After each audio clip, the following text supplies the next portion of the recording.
it's Brianna. In today's video, we're just going to talk about how I transferred from a general medical floor over to a specialized labor and delivery floor. I'm going to kind of break this video into different sections.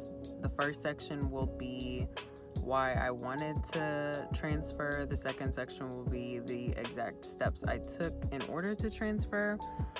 And then the third will just be about what I've learned so far.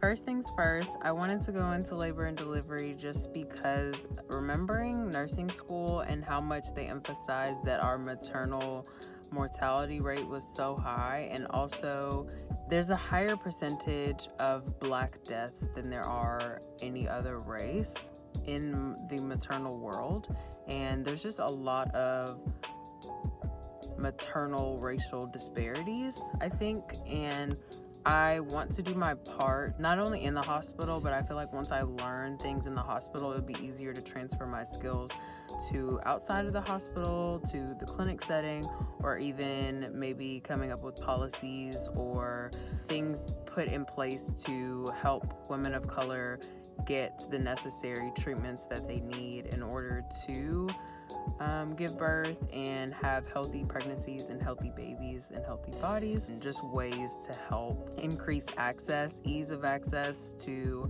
healthcare. And I felt like it was a really good time around COVID because there have been just a lot of openings, people leaving hospitals in general. There's been a lot of opportunities for people to transfer. It's been a really good time for people to step into what they really want to do. So now let me get into like how I actually did it.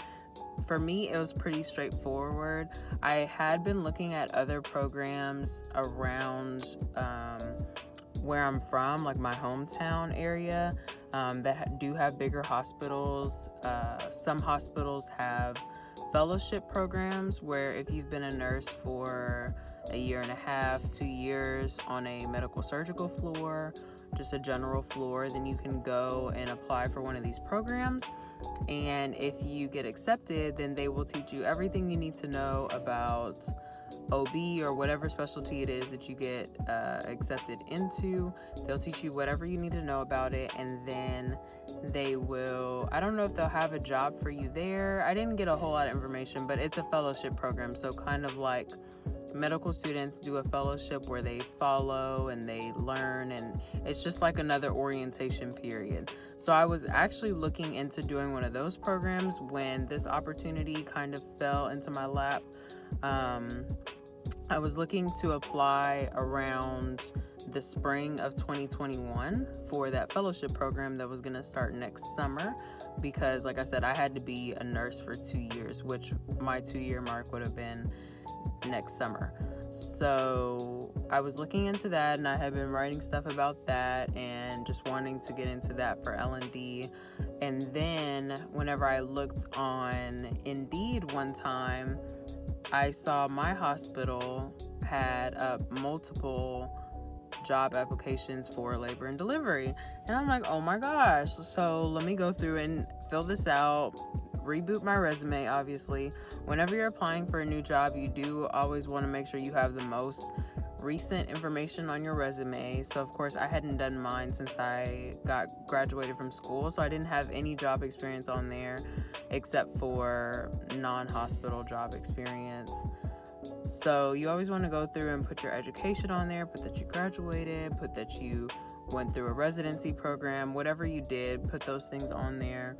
I do have 2 DAISY nominations at my current facility, so I went ahead and put that I have been nominated for the DAISY Award.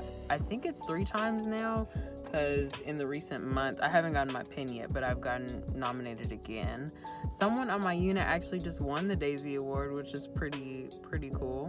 But yeah, so put all your awards, put anything else that you're doing. Like I was also magnet champion for my unit, which basically is just explaining all the magnet stuff that comes up to my units. I didn't do a great job at that, but you know, I was that. So you can put that in your resume, anything you need to put on there. Update your job experience, especially job experience, education, and like awards, volunteer work, I would say probably the most important things. Oh, and your organizations. Like if you're in some type of, like if you're in A1 and you're going into L&D, that would be something that would be pertinent. If you're just a part of the Texas Nurses Association or the ANA, American Nurses Association, those types of things, they want to know that you're in those and that you're looking towards, getting certifications, that type of thing, because those organizations do help you whenever you do look to get certified in your specialty or in medsurg or whatever. The next thing is once you actually apply, I had to apply twice. Make sure that if you are doing an internal transfer that you apply internally and not as an external applicant, because you'll have to redo the whole process again if you're actually internal and you apply as an external. So there's that. And then the process of actually interviewing, I want to say I got an email from a recruiter a couple weeks before I actually interviewed, and then like I said, I did my application wrong, so then I got another email after I did the application correctly. The proper thing to do is to go and talk to your current director or manager on your unit and just let them know that you're applying for a new position. Sit down and have a conversation as to why. You can let them know how grateful you are to have had the experience that you got on their unit, but that you're just looking forward to new growth and new opportunities and getting closer to your personal goals. So I did that after I applied because I didn't know that this was all kind of a spur of the moment thing. Like I told you guys, I was really looking forward to that fellowship next summer. So I did this not thinking that it was actually gonna work for me. So I went and talked to her just because one of my coworkers was like, yeah, you need to talk to her because it will shoot over an email to them once you apply as an internal transfer. It'll kick over an email to your current manager and they have to sign off on you being ready to transfer, if that makes sense. So make sure you talk to them. Make sure you don't leave them in a hole whenever you end up getting accepted. So you want to talk to them about possible dates for transfer whenever you actually get accepted. But before that, you have to go interview. So you go to your interview. I went to mine. It was probably, I think it was the next week. I submitted my transfer. She said I received it. The recruiter received it. And then she emailed me and asked me if I could show up the next week. I think it was a Tuesday. And I actually recorded some of it, but I thought my interview went so bad, y'all. It was actually really funny. I went up to my director the next day that I worked, and I told her, I was like, you don't even have to worry about me transferring. It went so rough. That's what I said to her. And it wasn't that bad. Don't be too hard on yourself. Know that you are special and outstanding, and you just have to show that to them. But know that even if you don't do your best or what you think is your best, if it's for you, then God is going to open their hearts. They're going to be open to you and what you have to offer because God is just that good. But basically, I thought my interview went really bad. It wasn't that bad. The next week I got, but they did tell me whenever I left, I interviewed really early. I interviewed in August. And they told me, they were like, well, this probably won't be an open position until September, October area. So I was like, okay, that's completely fine. I didn't get a call about the offer until September. It was mid to late September. Yeah, I didn't actually get a call from them stating that I got the position until mid-September. And then they gave me a few different transfer dates that I had to discuss with my current manager just to see which date worked best for her trying to fill my position. And I actually helped her hire a couple of new grads that were coming because I had precepted them as nursing students and thought that they were really awesome. So I helped her hire them. And then we ended up picking the very last possible day that was offered to me to transfer, which was the end of October. So I had a whole nother month from when I accepted the opportunity. It was really 2 months because it was a month after I interviewed, then there was an extra month after I accepted the opportunity, my first day, which was October 25th.